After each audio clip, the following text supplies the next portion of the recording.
Hello, I'm Alex Toll with rooferscoffeeshop.com, and I am here for the May influencer question with Randy. How are you, Randy? I'm well. How are you?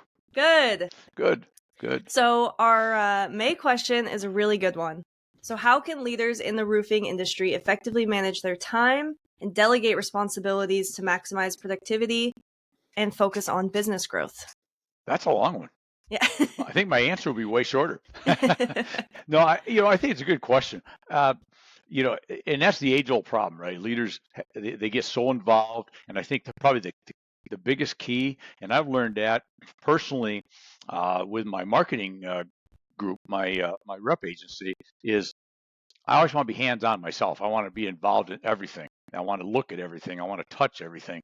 And I've got way better at not touching everything. I've got better at delegating. I think that's a word that gets talked about a lot, but not done probably very well, because I think true leaders probably got successful because they wanted to be hands-on. They wanted to be lead from the front.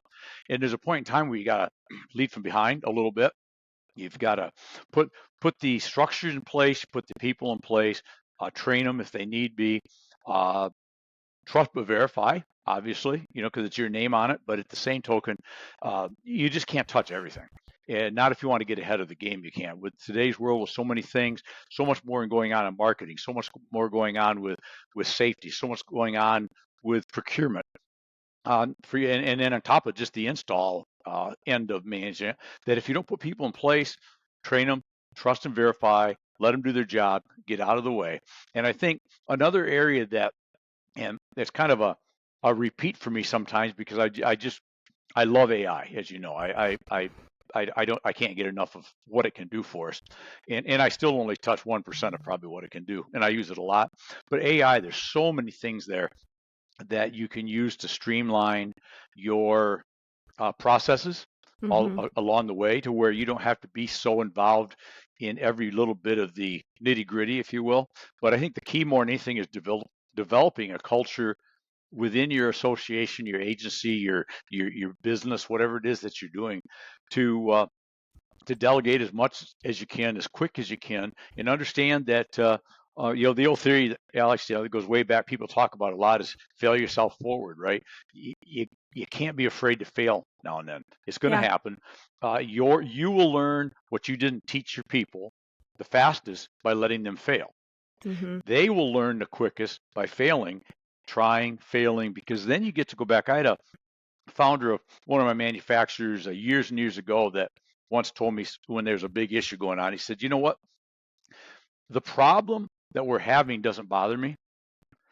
What bothers me is if we don't fix it and we keep having it over and over and over, the repeat offense. Because if you don't have that a problem at times that rears its ugly head, it maintains itself just below maybe your sight level, to where it's creating issues that you don't know it's creating, because it's not a big enough issue that's in front of you, and it's how much money is it's costing you dimes, so you don't see it Yeah. until it costs you dollars someday. Then you're going, okay, I got to fix this thing and get out ahead of it. So I think if we look at also and treat our people with, it's okay if you fail. I would rather not do it every day, right? Yeah. And let's not do the same failure like 12 times in a row, but let's go ahead and get out ahead of things. Give them the opportunities to make a break on themselves, fix it. But like I said, probably the key there is always trust but verify. Yeah, I love it. And I think that's so important to be able to, I mean, we all learn from our mistakes. So letting your team learn from their mistakes, they're just going to get better from there. Absolutely. Because you can't operate, whether you're a business leader up front or at any position through the organization, if you're operating out of fear.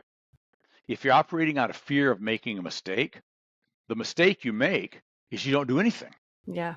And that's the biggest mistake of all, the most costly mistake, because there's the lost opportunity mistakes that you don't even know they exist. And those are the most dangerous. The ones that you can identify, you can fix. Yeah. The ones that you never identify because nobody's willing to take that extra step or two and step out of the box or see no box are the costly ones, right? Yeah. I love it. Thank you again, as always, Randy. Appreciate you. Of course, appreciate you. Be good.